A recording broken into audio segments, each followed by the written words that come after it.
Oh, freedom, oh, freedom, oh, freedom all over me. And before I be a slave, Okay, call you Archie, right? Yes, you certainly can. All righty. Well, I thank you so much for joining me today and sharing some of your life history for the project that we're working on, because it's part of all of our history and it's important for us to know these things. Well, I appreciate you coming out and taking some down the information that I have. But just to start out, if you could share a little bit where you were born, when you were born, where you were born, a little bit about your parents and grandparents, if you can share some of that with us. Okay, my name is Archie Harding. Mm-hmm. Archie Allen Harding. I was born on January the 18th, 1934. My parents was John and Fanny Holly Harding. I was born on the family farm. Mm-hmm. This, what you see out here, is part of the family farm. On this side and on the other side of the highway was the family farm. That highway wasn't there. I think they built the highway and started in the 50s. I was going to school then.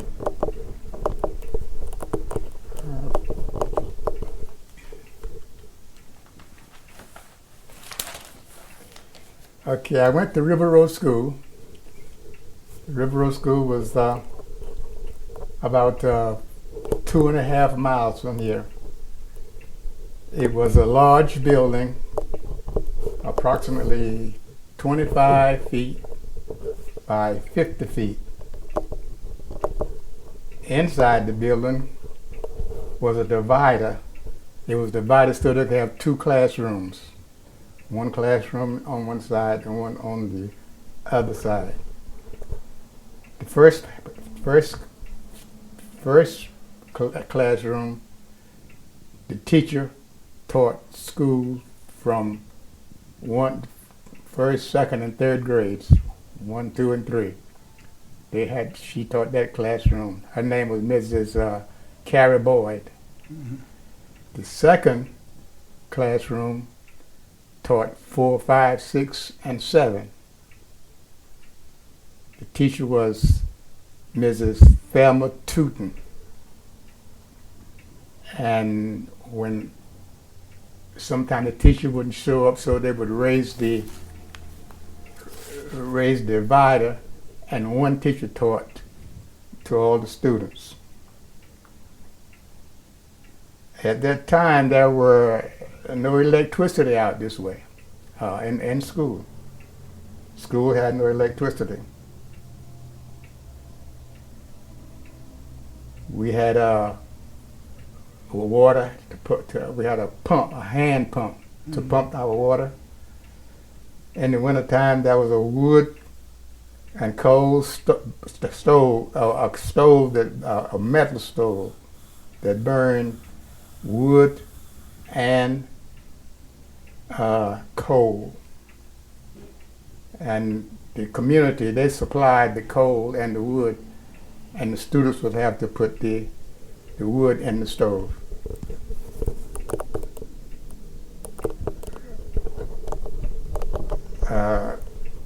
This was a period when segregation was in the country. At the time, the white students attended a school approximately 3/4 of a mile from where the black school was. Mm-hmm. The white children, they rode the bus. The black kids, they had to walk. They had no bus. The people in this community, we had to walk 2.5 miles every day to school and walk 2.5 miles back.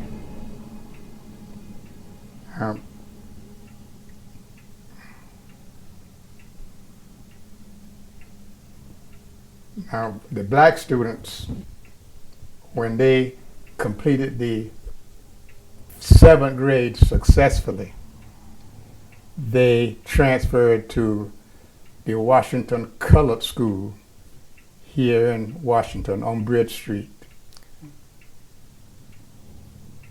And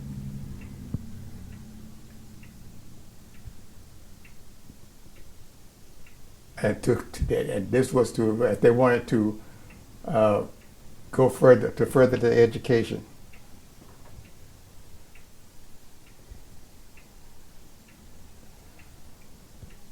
But they had to finish, in order to go to this colored school in Washington, they had to complete successfully the other grades, the 1 through 7. Now we had a rough time, especially when you was a 6-year-old kid, had to walk there and back.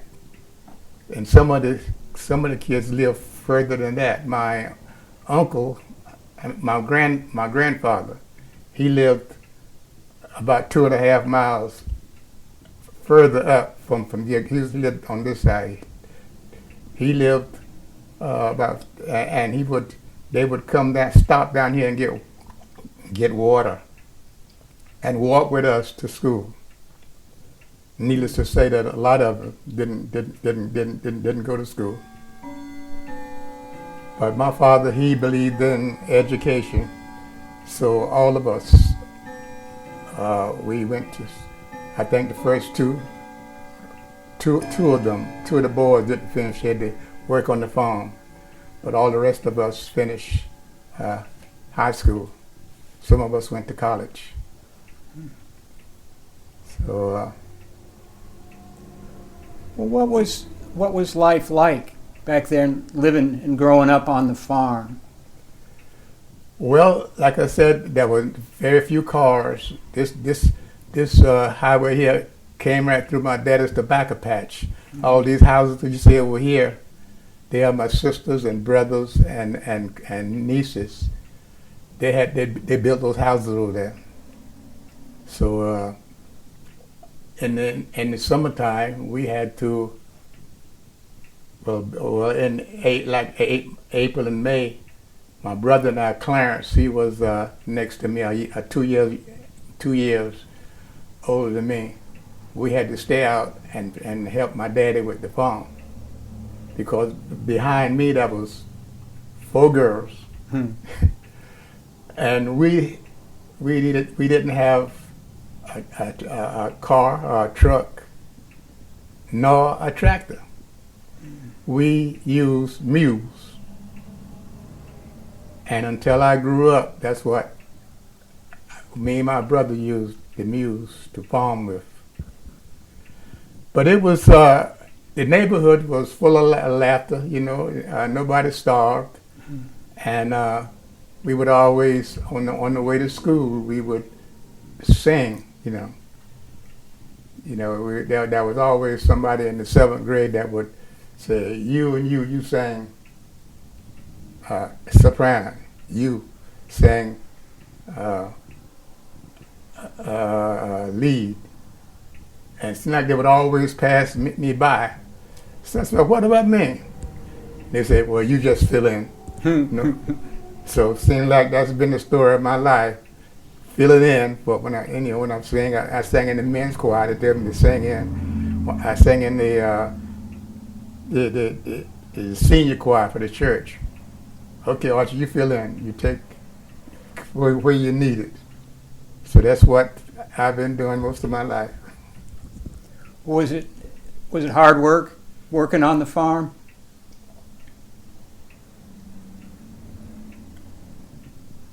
I can't say it was hard work, because my daddy, he believed in teaching the kids how to work. And he would never let them work too hard. He would take breaks and things like that. But he would make sure that everybody helped out, you know. Like when we had a boys' room and a girls' room. Now, while my mother was in there cooking, he would go to the boys' room. Okay, you boys get up. And, I was 6 or 7 years old. We had to, all had to get up, and he'd find something for you to do. If it was nothing but sweeping the leaves away or doing something. He had already been up and was out there working already to find something for you to do. Or working my mother had a garden. Most of the time, I guess I was the runt of the family, I guess. And my mother always had me around her to go to the garden, and get wood for the stove. I think the most challenging thing was when you come home from school and had to do your homework, and there was no lights. We had a lantern, and sometimes you couldn't see because of the lighting system. But like I said, we made it, Right. And my daddy, he was, we call him a workaholic. I think that's what about killed him too, because he always was doing something and taught us how to work. And it was instilled in me, because I always had a job. When I left here, I always had a job. I never had unemployment or anything like that. When someone when I ran out of a job, I'd go to another job. But I always tried to upgrade. My first grade teacher, she was always on me, So when I got older, and she got older too, Mrs. Boyd, I asked her, why did you always I call it picking on. Why are you always picking on me, She said, you were lazy. I knew you could do better. So I kept on your behind and made you do it. And I'm glad you did. Well, did you know any of your grandparents when you were growing up? I knew my mother's daddy, yes. Mm-hmm. Can you share a little bit about him? Well, he is the one that lived about two miles up the. Well, they walked down the railroad to go to school, but he's the one that lived up there. He was. They had a mill up there that made bricks. Okay. They called it the brick yard, and he was a fireman for the brick kiln. And he was a sharecropper. He did both. And when it was time for the crops to come in, he had to keep his children out of school to help with the farm. My daddy did that very little. He always made sure we go to school, but we didn't have time to play. We had to come back. Right. Mm-hmm. And he was from this area. I assume he grew up, born and raised here? Well, he came from Beaufort County. Oh, okay. He was they got Hollis over there, and he came on the highway from Beaufort County to Washington. Was building that highway then. When I was first born, well, before I was born, it was nothing but dirt road. Mm-hmm. And he worked down there, and he liked it down here, so he met his wife and married her, and that's where they stayed down there. Did you see the funeral home over there? Yes. Well, that's where they lived. They had a house over there. Okay. Mm-hmm. Any other relatives that you know stories about, that grandparents or anything that? Well, my great granddaddy, he was in the Civil War. Tell me about that. Well,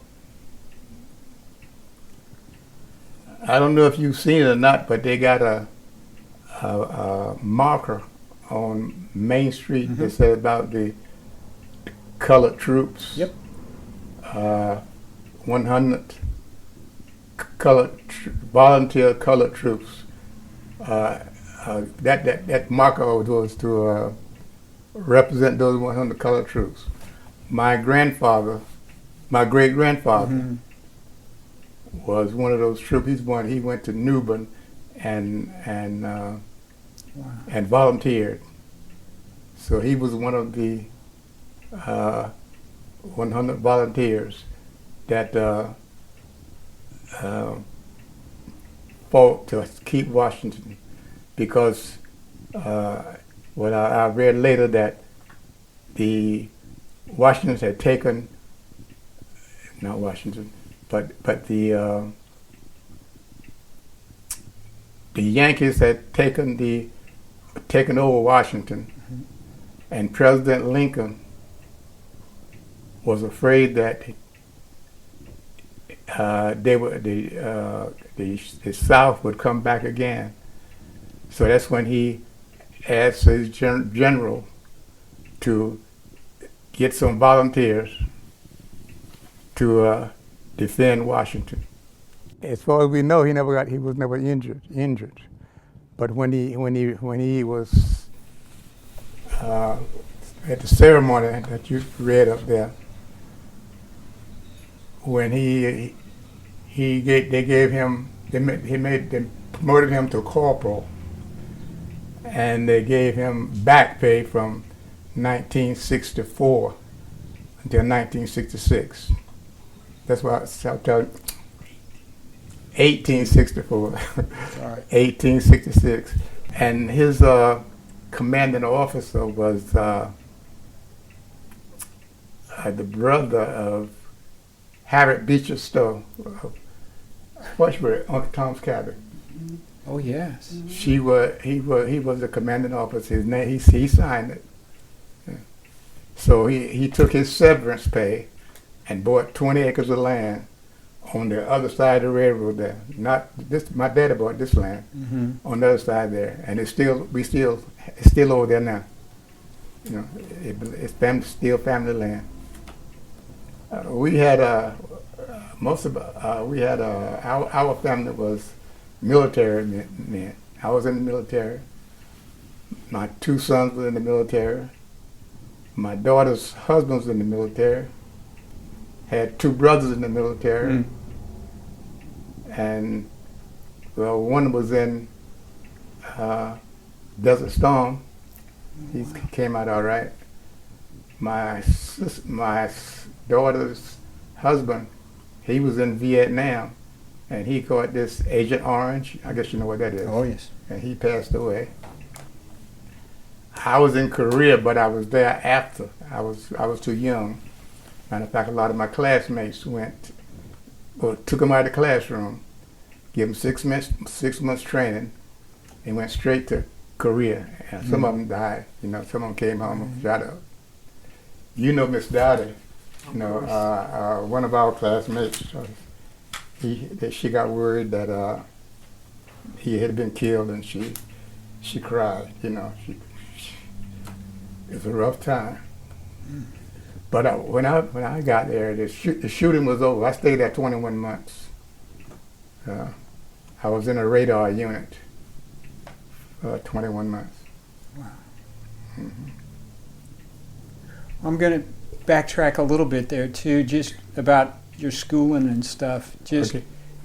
You were in grade 1 through 3 was Mrs. Carrie Boyd's class. Right.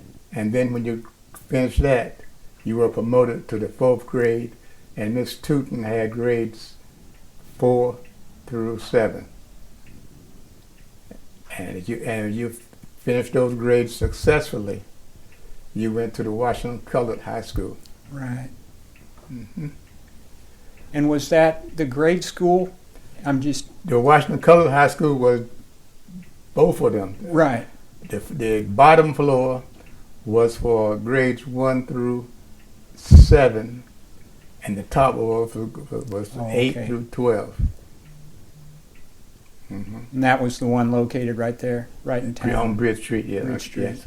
Yeah. Well, you talked a little bit about, the schools were segregated or whatever.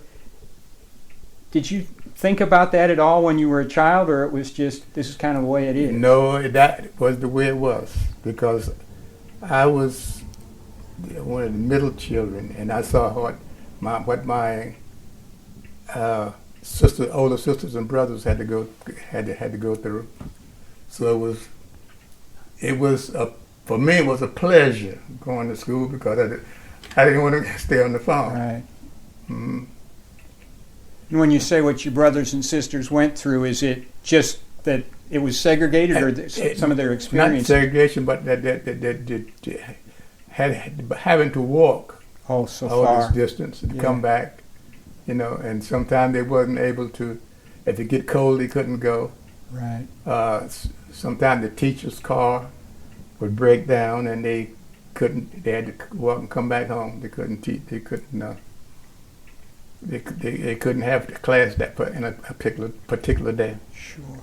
Mm-hmm. And what was your experience like in high school? Share a little bit about that part of your schooling. Well, when I went to high school, it was, number one, I know I went to the second grade. I went to the first to the third grade. Miss Boyd put me in there. She saw I knew my ABCs, and before I went to school, ABC, I could count, I could tell time. A lot of kids couldn't do that. So after I finished second grade, I went from first to third grade.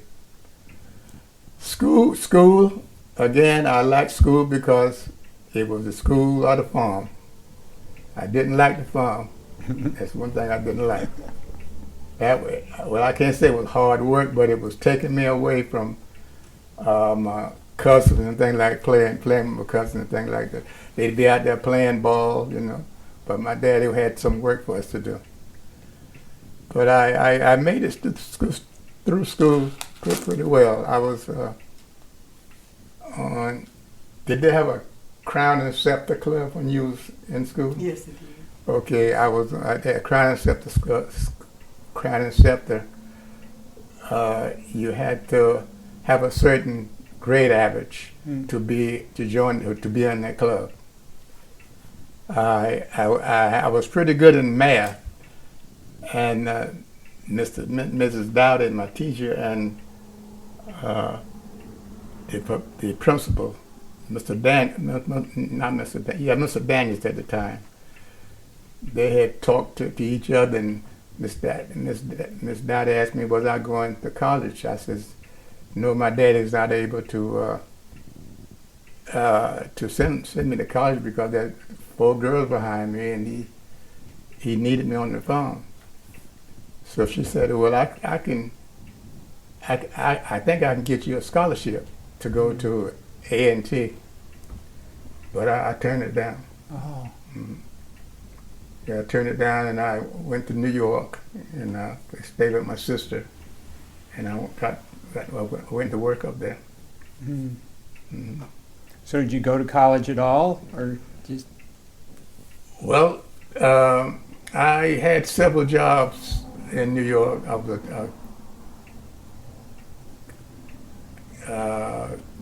cooks. I was an assistant cook. Mm. I always thought I could do better, and then I quit that and went to a factory that made fluorescent light fixtures. Well, I don't have it in here, but fluorescent light fixtures. That was dangerous because you had people that had cut their fingers off working with metal and things like that. So I joined the military, and they sent me to the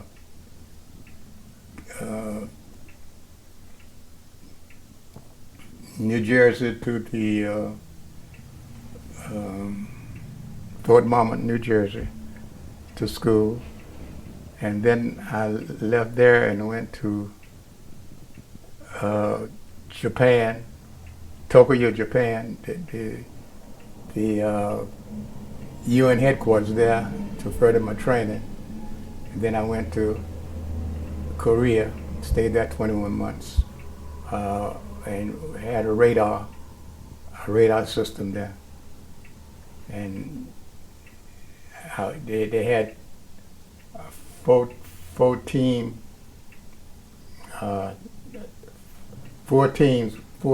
worked the radar system. You know, and I was in charge of one of the teams that made sure that everything was done like it was supposed to be, you know, on the radar.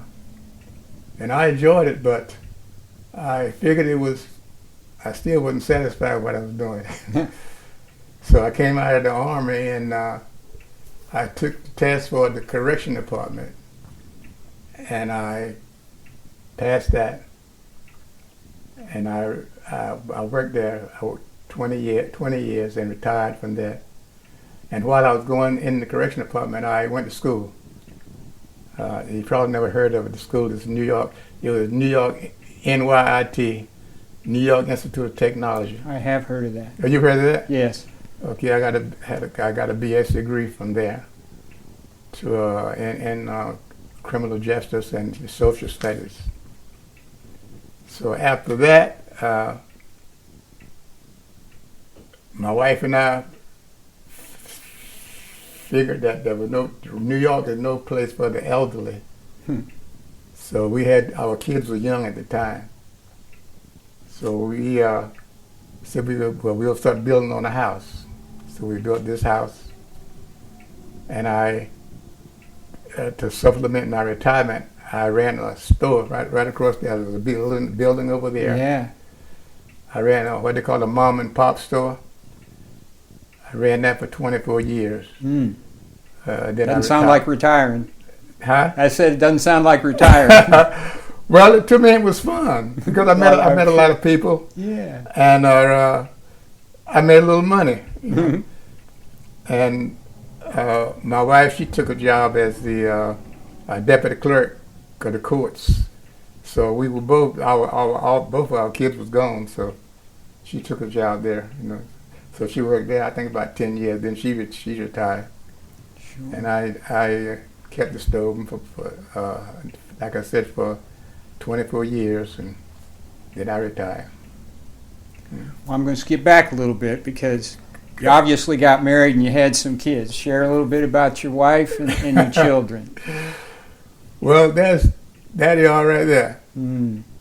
That's Alan, that's Gail. Gail is my oldest, then Alan, then Lowell. That's the baby. Yeah. Gail, she's living in California now. She got a home in California. Alan, he was in Desert Storm, but he made it through Desert Storm all right. And he bought a house out in New Mexico. He lives out there. My son Lowell, he went to school and became in the medical field. As a matter of fact, when he was in service, he was a lab technician at Drew Blood. He's a lab technician. So I thought he would come down here, you know, make his home down here. But his wife didn't like it down there, so he's got a home out in Georgia, near the Tennessee line out there. As a matter of fact, that is my next stop. You know, when I get to the point where I can't function, you know, they got a room for me out there. So I'm going to continue here as long as I can. Sure. And your wife's name? My wife's name is Alice. She passed away 2 years ago. Oh, okay. Mm-hmm. When did you folks get married? When did we get married? You wasn't born. August the 30th, 1959. So after you came back from Korea? After I came back from Korea. Yeah. And we stayed married for 63 years. Yeah. And she passed away 2 years ago on Valentine's Day. Wow. Yeah. Mm-hmm. Well, talk a little bit too about, I mean, your experiences. You were young, but your experiences growing up and living here as opposed to being up in New York, you obviously were during the Jim Crow era, and what were some of your experiences during that, good or bad, whatever? Just okay. Well, when my family lived in, you ever heard of Harlem, New York? Oh yes. Okay, well she had an apartment in Harlem, New York, and I stayed with her. And very seldom we left Harlem because there was everything in Harlem that we wanted. And we got together and with groups, sang in groups and sang with the groups. We tried to get in the Apollo Theater, but we never made that. So we would go up on the roof and sing like the Temptations thing, thought we were singing like the Temptations. And that was fun. That was fun. And after when I came back out of service, we moved to first we moved to a co-op up.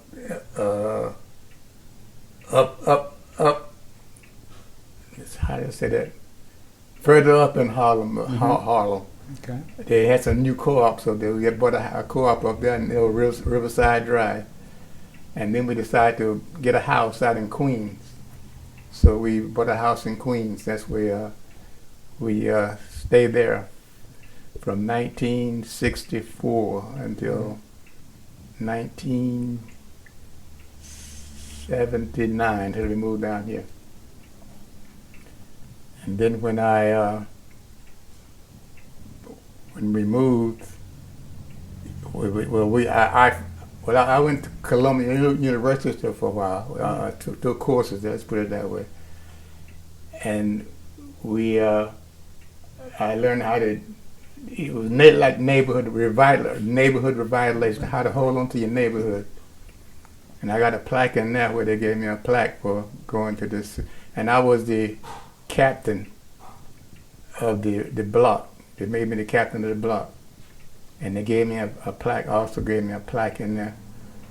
And if you look at that plaque, it says Captain Archie Harding. But people come here and think I was the captain of the police force. That's not true. Right. I was the captain of the block.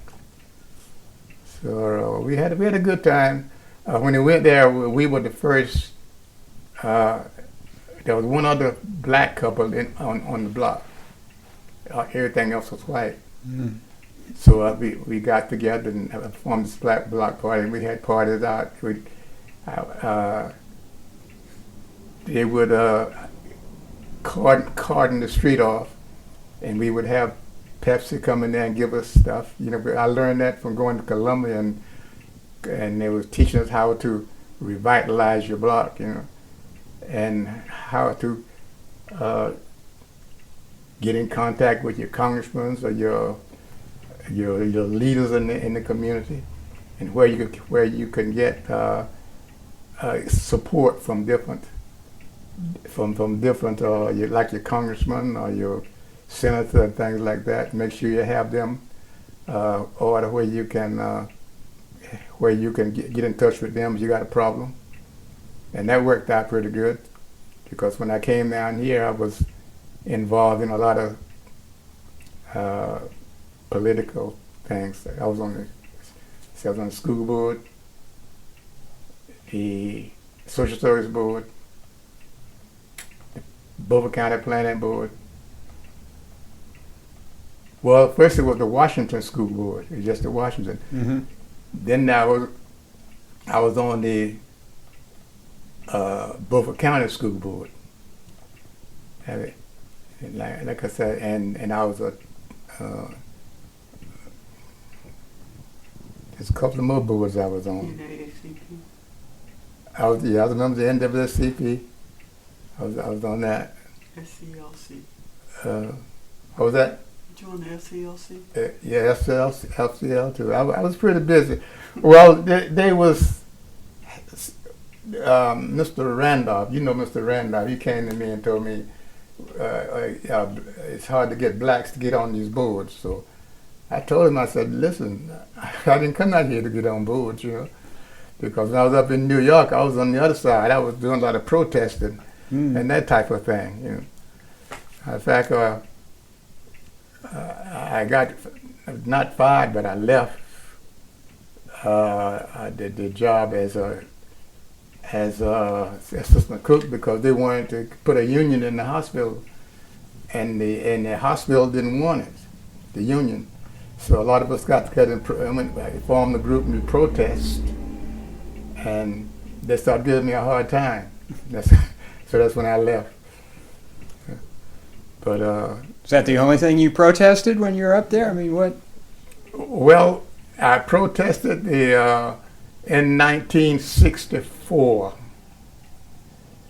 They was having a World's Fair out there, Mm-hmm. and we were protesting the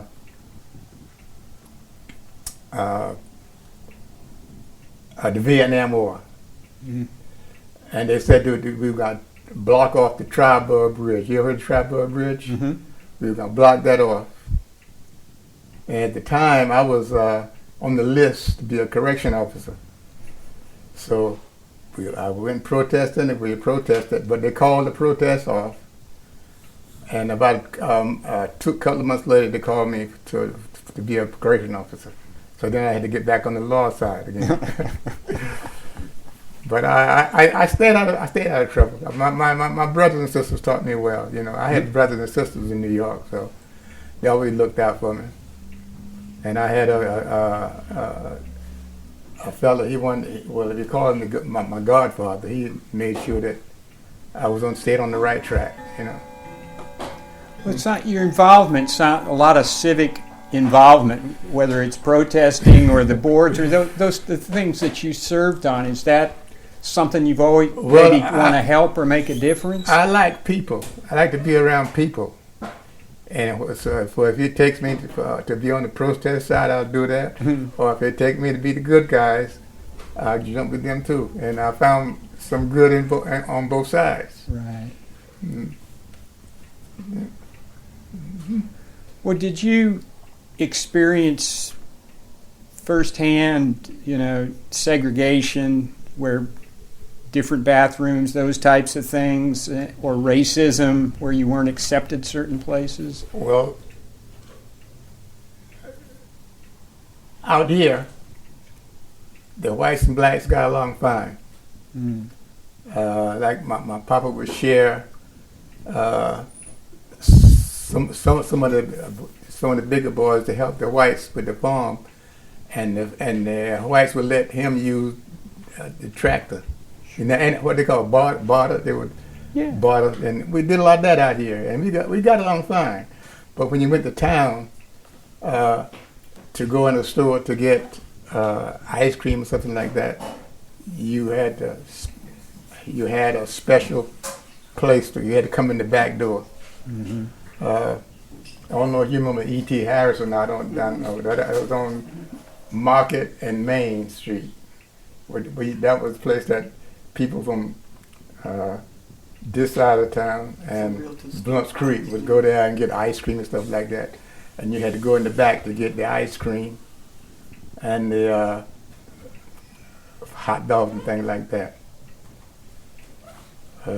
There was other cases. Turner's Theater. I was going to ask. I've spoken with some folks, and they've mentioned that more than once.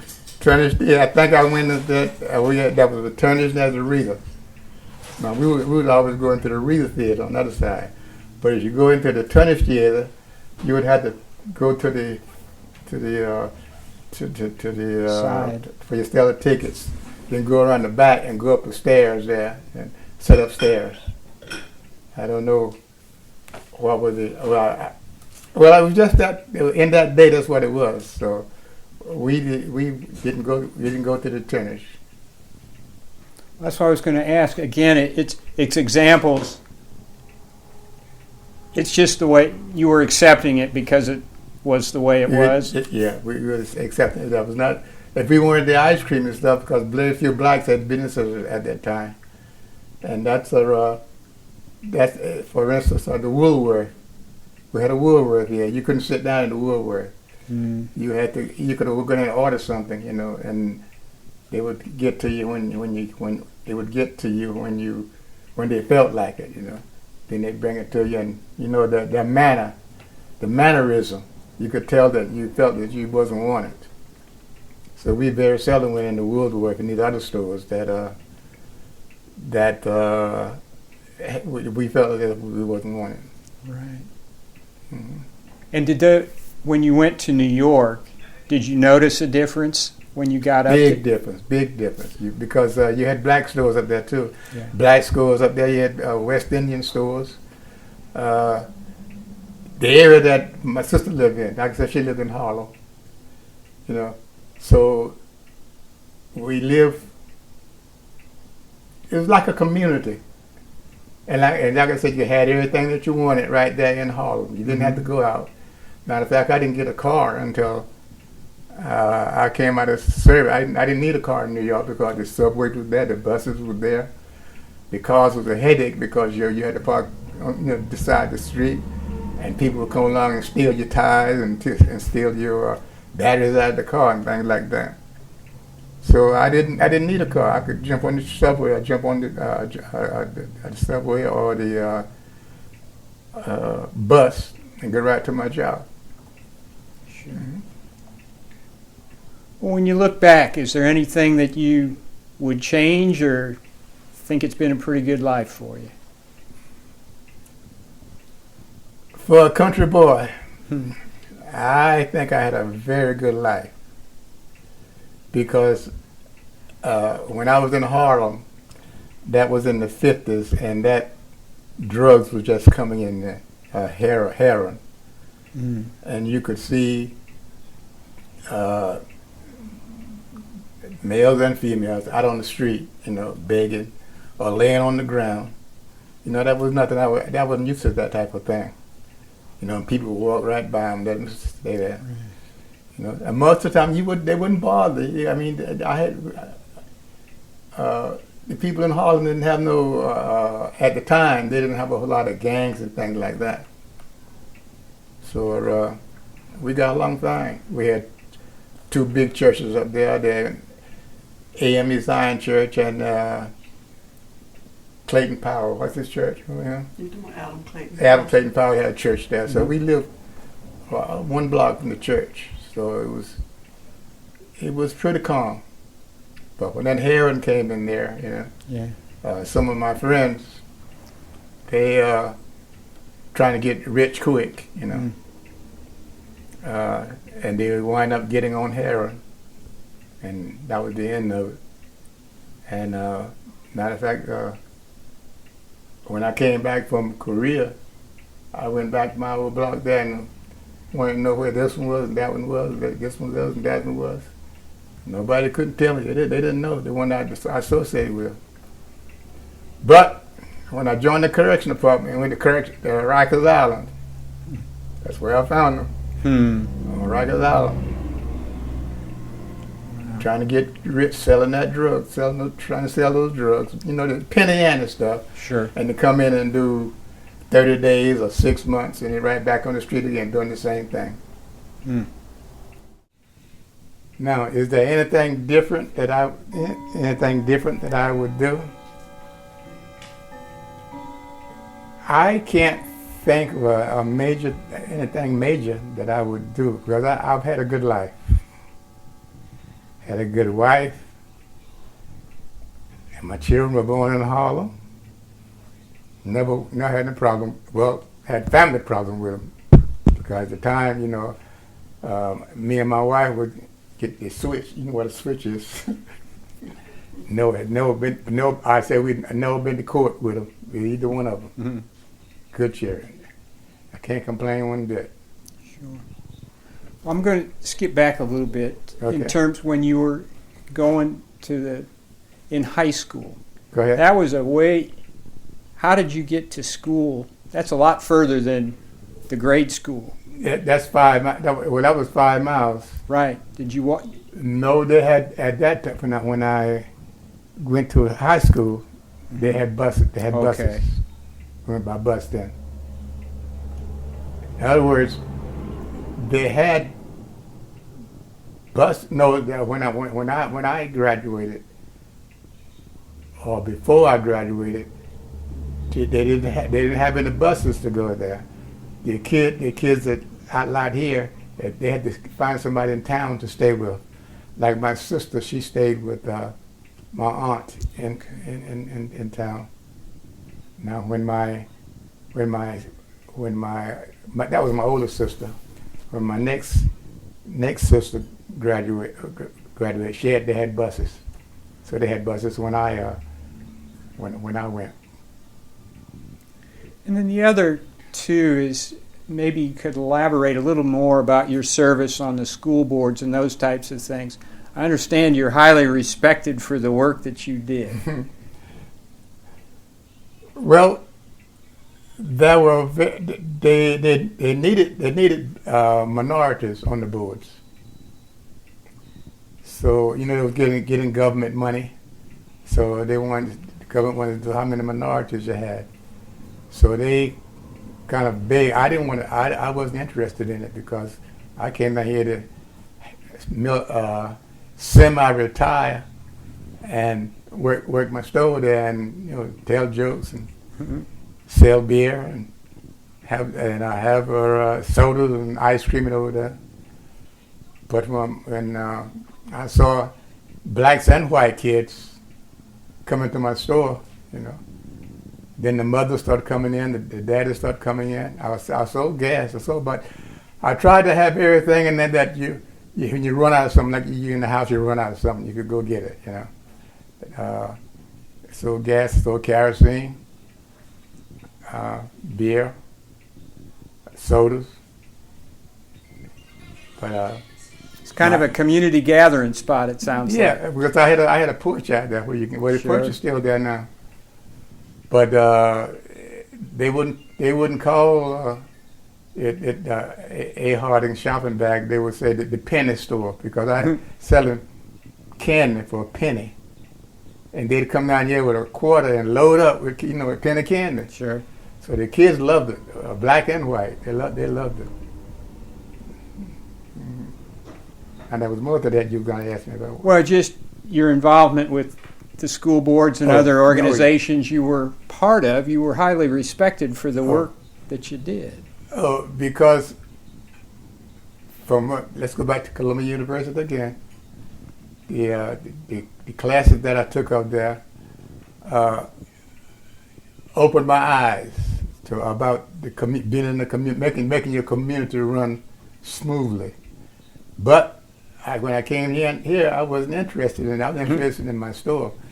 But they kept on me about being this and that and the other. So I wanted to help the community because that enhanced my business. So you put two and two together, they'd come out here and get an ice cream or something and start talking about what they need, more minorities on this board or that board. Crime Stoppers on that board too. But it was I gauged my main thing was the store, but I gauged myself to what these other the programs that they had, business that they had, as far as joining them and going places like the school board. We went to we were building a new school and we had to go to. We went to Louisiana to check out a school down there someplace, and we did get the school built. But it was. I learned a lot while I was down there. I learned a lot about North Carolina because when I left here, I didn't know that much about North Carolina because we didn't have any cars. I think there was one car in the neighborhood. And that was it. Everything was about mule. My uncle, he had a tractor, and Papa would let us go down there and do something for him, and he'd let Papa use his tractor. So it was like I said, we got along fine. You got along fine. We had a good neighborhood. Well, I want to thank you for doing this. I appreciate your time and sharing your life story with us. for others that they can hear, and things that have happened in the past that they may never have known of. Well, I thank you for listening to it, because I figured this will probably be the last time I'll be doing it, because well I forgot to tell you that I went into the I gave speeches at the nursing homes, Good for senior you. citizens Yeah. place, in the schools. I went and talk. I went where they would invite me to the schools. I was in an organization called Toastmasters International. Sure. Heard of that. I figured you had. And they would write about what I did in Toastmasters, and that's when they would call me up. Can you do this? Can you do that? Matter of fact, they're still doing it. They want. Somebody called me a couple of weeks ago, wanted me to come up and make a speech. I said, no, can't do it. So Alice, she put her foot on my neck, said, you better come do this one. Because my voice is not like it used to be. You know. I thought there was something wrong with it, but I went I got a specialist. I told him I sang in the choir and I couldn't get the notes like I used to. He said, Right. so you old. And I couldn't deny that, you know, so. I got nothing to compare it to. It sounds pretty good to me. Oh my goodness. So But I thank you. you're I know quite- you wanted to run that store, but there's something in your heart that wants you to be reach Well, and when help they that came out here community and too. tells me that they couldn't get anybody to do it, I knew that it was something that needed to be done. Yeah. And I would hate to be sitting up there making money, but the community is going down. And so, like I said, I had a pretty good life. I'm 91 years old now, and most of my classmates, they're gone already. Evelyn, you know, she's a classmate. You see the shape she's in.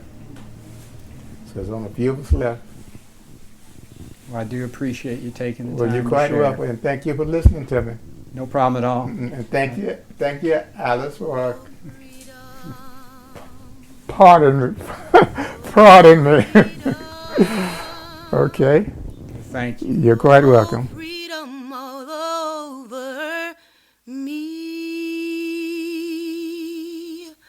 And before I be a slave, I'll be buried in my grave and go home to my Lord and be free.